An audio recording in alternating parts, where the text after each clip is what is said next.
Sup? Welcome to Tales Tomorrow. I am Morrow, your storyteller for today, and with me we have some more RPG horror stories. Am I doing like a country accent? I've been getting a lot of shorts recommended, but people talk like very southern, like they got a little bit of a twang going on, right? And I don't know what it is. It's just really fun to sometimes just give it a little bit of a drawl and just talk in southern twang. I should make more characters with that accent. Howdy there. Welcome to my part of town. We got a lot of monsters to defeat, a lot of critters to catch. You down for help? We got plenty of gold we can pay. Actually sounds like a lot of fun. Anyway, I'm gonna get to the first RPG horror story for today. My second game turned bad due to a problem player.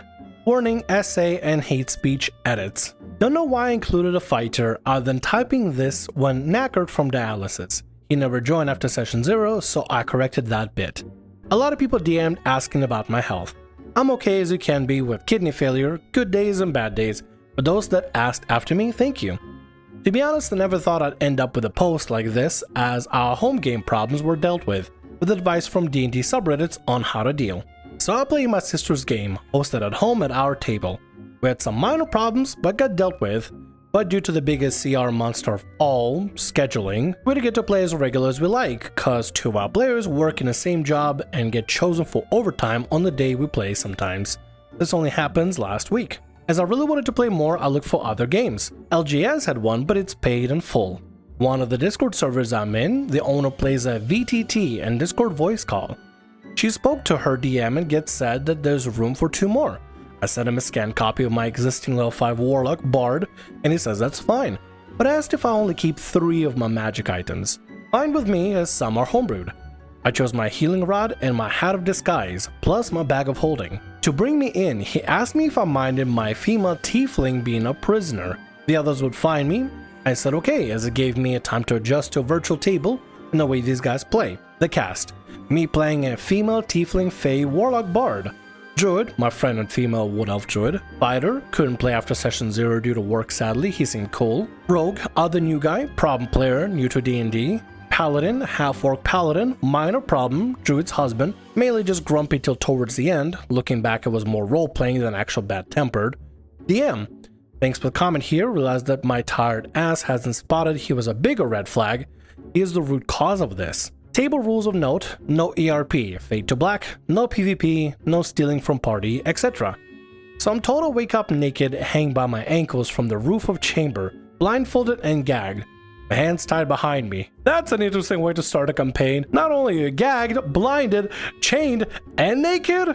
Huh? You know what this sounds like? It sounds like a start of a hentai. Actually, I think that's basically the start of one of the hentais that I've never seen. The other meet the rogue as he's been hired to steal a magic lamp from the dungeon belonged to a crime gang. He agrees to work with them and they work through traps, minor fights, while I get scenes where I'm interrogated by someone that threatens to sell me to a pleasure house if I don't talk. Eventually they get to me after maybe 90 minutes. You see a young tiefling hanging upside down, naked, bound and gagged.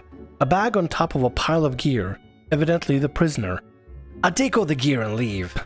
Nope, no stealing from the party. The rogue wants nothing to do with this. He's probably showed up. It's like, whatever you're into, that's you.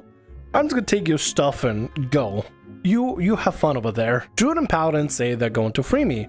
Rogue decides he's going to go through my bag. Finds nothing. He doesn't seem to know what a bag of holding is. Thanks for the rescue. Give me a sec to get dressed. As I get dressed, Rogue, I pervin a hot tiefling, bitch. Never mind. I thought the rogue was fine. He's not fine at all. Jesus Christ. I stand in the way, blocking the view. Come on, dude. You got your whore. I need one. Holy shit. Oh, I know I'm putting on voices and stuff, but I feel bad reading this stuff out, dude. I feel gross reading that stuff out. Out of character, we go ape at this guy. He apologizes, but it feels fake and forced. We loot the place, find out the gang boss has run off, so start heading back to town. We stop to camp for the night. I'll pull my tent out of the bag of holding and pull some fresh rations to share with the rescuers. Bag of holding? You cheating or something? It's a pretty common magic item, to be honest. Cool, what else you got? Divvy it out. Knock it off. You gotta choose 3 items too. And you went for weapons and magic armor. As it becomes needed, you will see what else I can do. Dude starts a conversation about why I was a prisoner and about the group to help us bond, and Rogue seemed to settle down. We end the session with us going to bed. Paladin on watch. Rogue DMs me, "Why are you playing a girl anyway? You one of those filthy trans?" Oh my god. This rogue is unhinged. Completely unhinged. 3 edgy 5 me, bro. That's all I gotta say. Regardless of what he intended to say, clearly he's saying in the most rude, condescending manner. It's not that difficult to just give mutual respect to somebody at the table, whether it be a virtual table or not, man. Come on. God, he's an edgelord in real life too. I'm not. I just tend to play females in RPGs on computer. And that's an old habit carried over. That's totally understandable. I play catgirls in Final Fantasy XIV. And before you start judging, have you seen their emotes? They're cute as fuck. 1, that's rude AF. 2, I wanted to. And 3, none of your business. He then says he wants to set it up so he gets my character in bed. I shut that down hard. Next session was the following day. As soon as we start, Rogue wants to try and steal from me. He fails straight away, getting spotted by Paladin, sulks and takes next watch. Now everyone's asleep. I go to each person and steal whatever I can. GM shuts him down and warns him, second warning, any more and you're done here. We get back to town, get paid, and are in the tavern. I get hired to play music and roll well, earning free room and board for the party. We'll note the Paladin was being a bit short with everyone at this point, in and out of character, mainly at Rogue, but it made me a bit nervous. We go find a new job and go after the gang's boss, who is meeting a contract in a cave. We decided to set out at dawn. Druid and Paladin have a nice scene together and head to a room together, fade to black. Rogue suggests our characters have sex. In character, I turn him down and say I'm just not into him. Go to bed and block my door with a chair. Rogue gets pissy. It's not fair. I should get to have sex too. Christ, dude. Oh my god. This guy over here is so butthurt that his player character that is rude as hell, that nobody wants to really do anything with, and everybody's kind of, I'm guessing, getting a little bit irate with, doesn't get any action. This is just cringe. Not even like funny cringe, it's just awkward cringe. It's bad cringe. But it's so unironic as well. The guy's actually unironically, not being like ironically saying this, he's actually genuinely butthurt and upset, which is extra cringe. With the sound of it, he is pounding a fist next to his computer, throwing a major tantrum. He then drops a bomb. If I don't get to force myself on OP or seduce his girl character, then I want free content from Druid's OnlyFans page. I know you have one, Druid. Paladin exploded with rage at that crack at his wife, and the yelling got so loud and incoherent I had to turn the laptop's volume down. DM ends the session there. After a few hours, he says he's ending the campaign.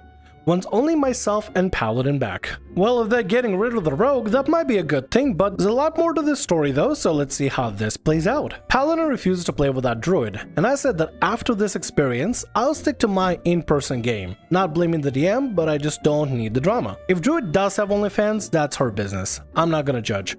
I know her from social media, and she and her husband are fun to chat with. Hell, I didn't know what she looked like till the game call started. Rogue, if you're reading this, get some help. Until you do, may you find nothing but nat ones. DM, your campaign was fun, but to kick everyone cause if an unproven accusation about something that's none of your business? I don't want to play with someone that judgy. Druid and Paladin, know that I don't care one way or the other. She wants to earn money that way, so what? Not my problem, not my business. Paladin has apologized for his bad mood. The rogue BS was really getting to him. At least I have my friend's only table next week hosted in my home. Hopefully, at least my sharing of this may help others avoid more idiocy and have fun games instead. Update in the comments, I mentioned that someone else offered to DM for us. We all had our first session today. Here's the party meeting at the manor to apply for work as monster hunters to protect the area, but no red flags all session. So I have 2 table, 1 virtual, but both fun.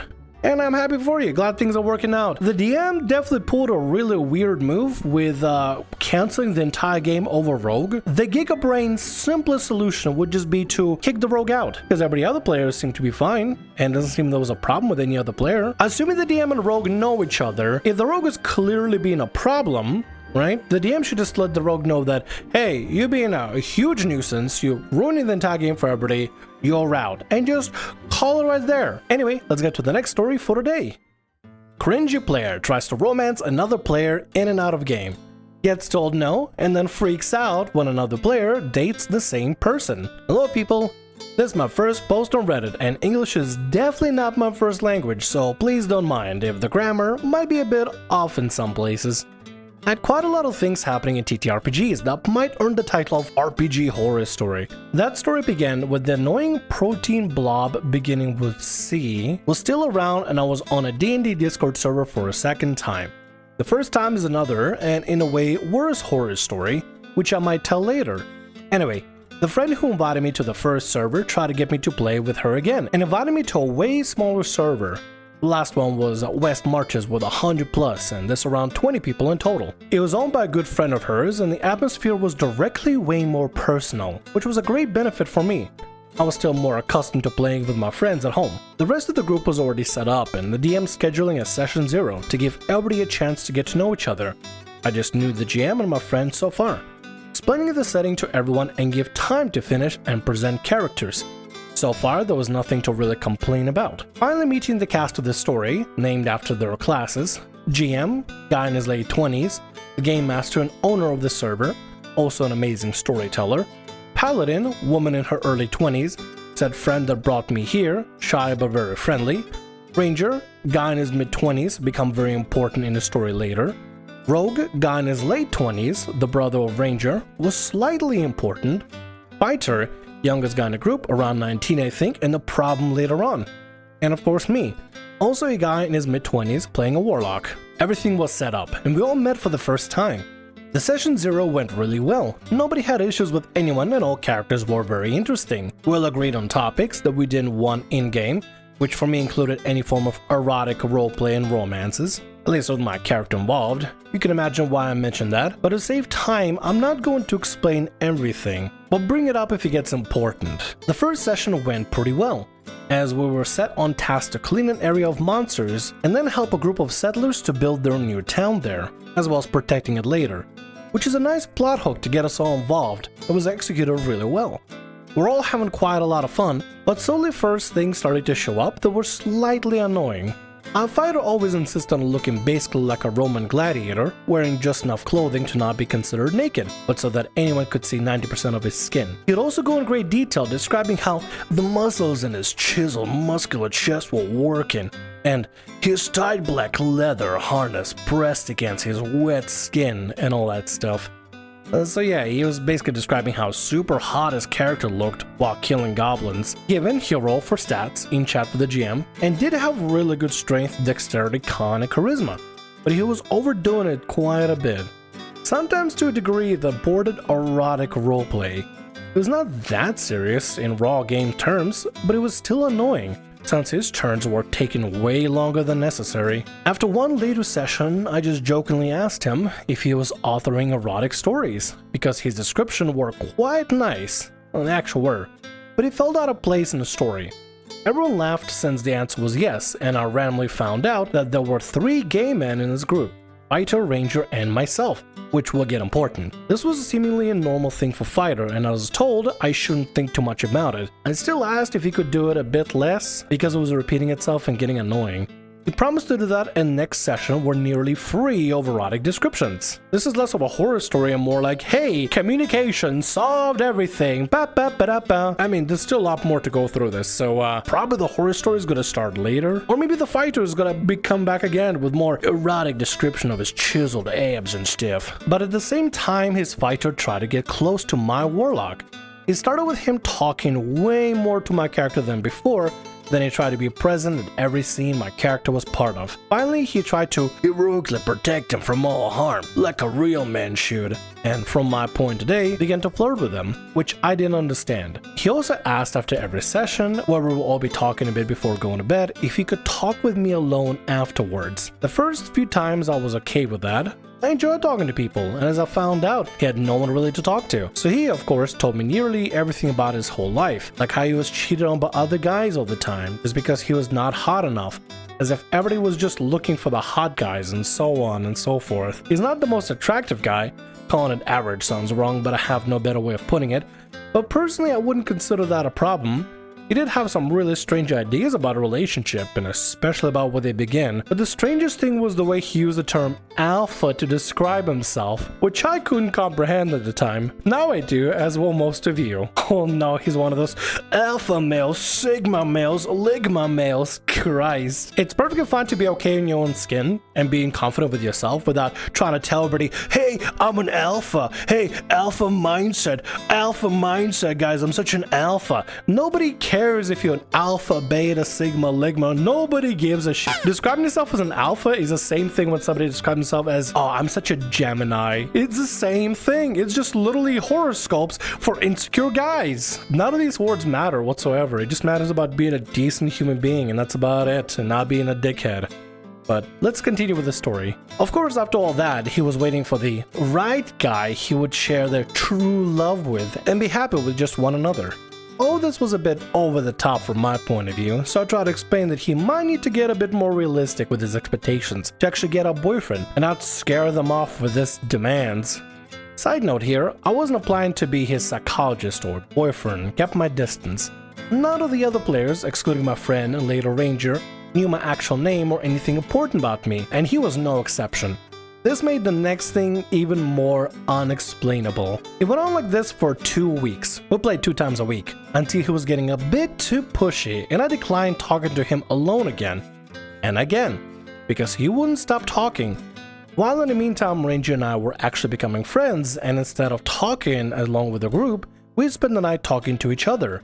But I became increasingly frustrated, especially after Rogue accidentally dropped the Ranger and I were seemingly getting closer. He became pushier about talking to me again, and his erotic descriptions began again, but this time in combination with the stuff I mentioned above. This, in contrast to before, did hamper the story because he seemingly wanted the whole story to be about him and completely ignored the quest line about disappearing settlers the GM was building up. He just didn't bother, even when the plot was thrown in our face with the disappearance of Ranger's pet.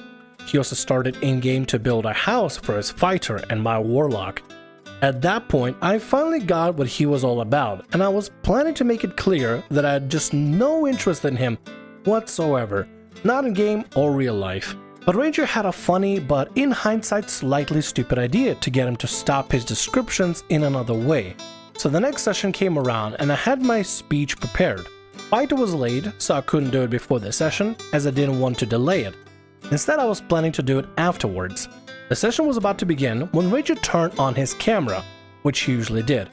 Though this time he was sitting in front of his laptop in his open uniform vest in such a specific way that everyone could see way too much of his muscular chest. I think he explained something about the government not paying enough money for working air conditioning in the barracks, even when we had 30 Celsius. But he also noted that conveniently Fighter could just point to his screen for us to get a picture of his character. So the Ranger basically is trying to be like, you want to talk about muscles and describe muscles? Look at my muscles, look at me looking sexy. You know, you could just let the OP just end it amicably with Fighter, but you're kind of instigating some sort of like a thing. I don't know. Is this instigation? I kind of feel like it is a bit of instigation, right? It's like egging the fighter on for in some way, or is it?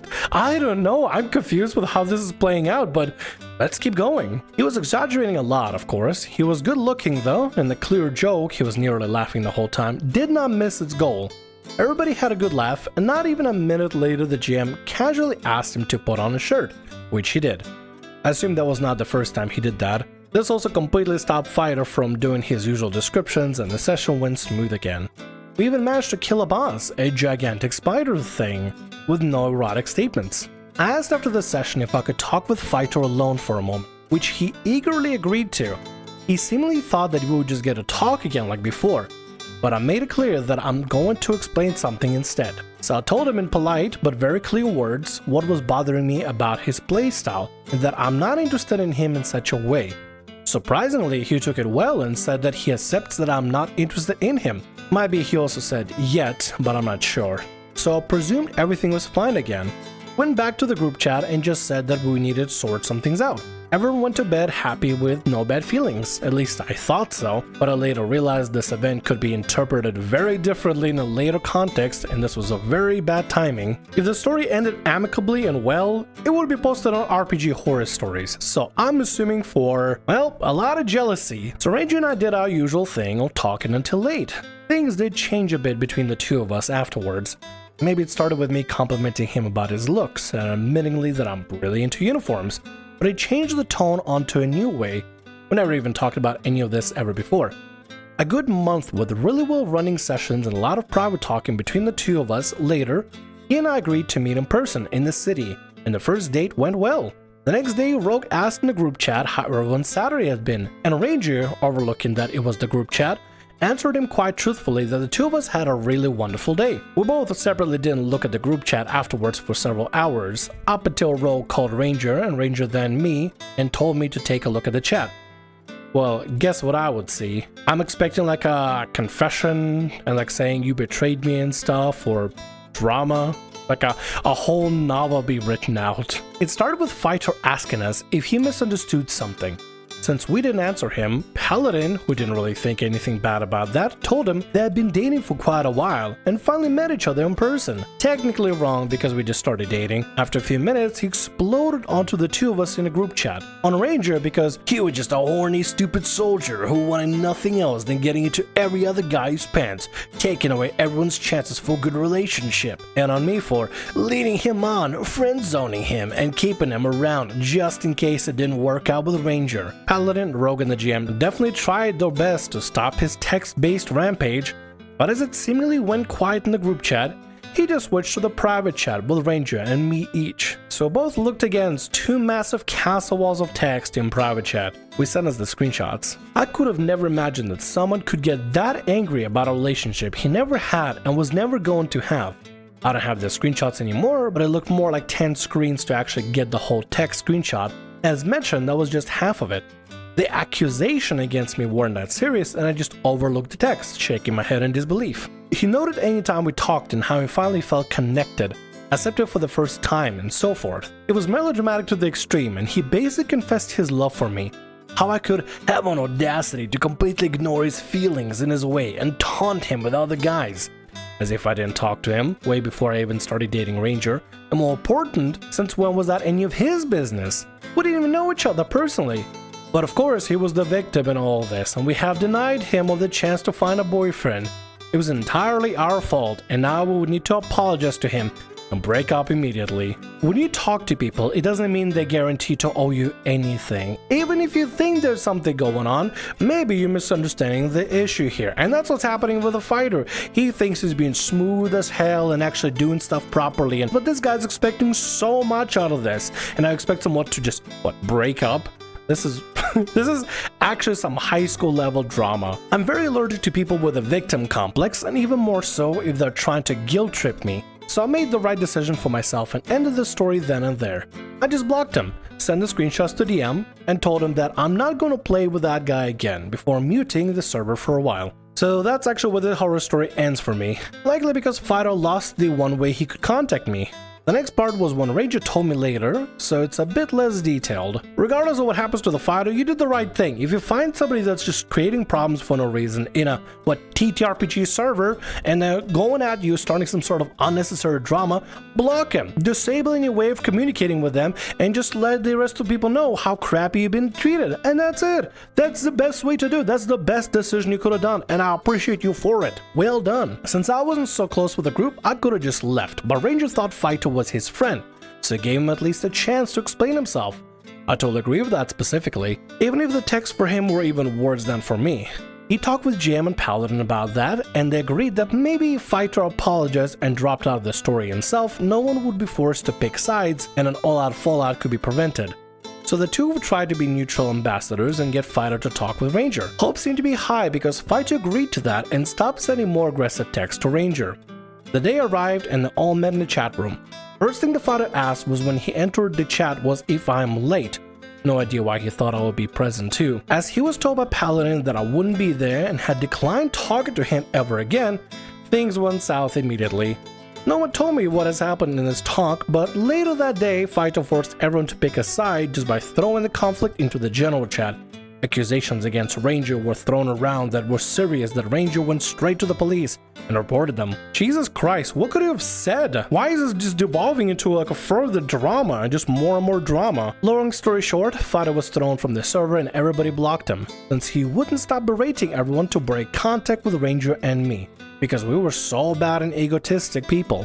But since everyone saw his tantrum, they asked us for the screenshots, and his lies had really short legs. After about a week, he had exhausted everyone's goodwill, and apparently nobody on the server was willing to tolerate him anymore. It took time until everything went back to normal, but eventually we restarted playing D&D, and the server also calmed down after a long discussion about who did what wrong. I wouldn't be stupid enough to assume we did everything right. That's never the case. Last thing said, Ranger and I never were or became a couple. We became really good friends and continued meeting for about half a year, until Ranger met his latest boyfriend. We played the story till the ending of a month later, after which I could GM on my own home stories again and left because of time issues. I lost contact with the group, eventually even with Ranger and Paladin. Thought Ranger and I talked again when I asked him if I could pose the story, and he is now happily married with a sad guy. So happy endings, I would say.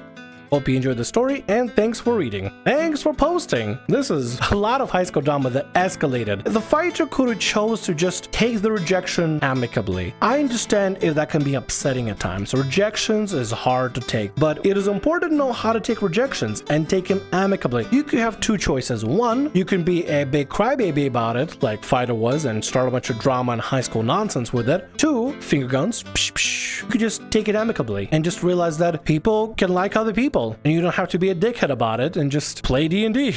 That's about it. Or if it's too much for you, if the rejection is that much, bow out, leave the group, find some other group and stuff. If it's that much, if it's that difficult to handle. Drama is unnecessary in most situations, so don't do that. Don't do drama. And with that, that's going to be all our stories for today. I want to thank you very much for watching, and thanks so much for being here. If you like what I do, consider subscribing to the channel and leaving a like. Also, if the RPG Horror Stories ever goes down, or if you want to submit your own personalized horror story, email is down in the description below. I'll see you again in more Tales Tomorrow. Bye-bye.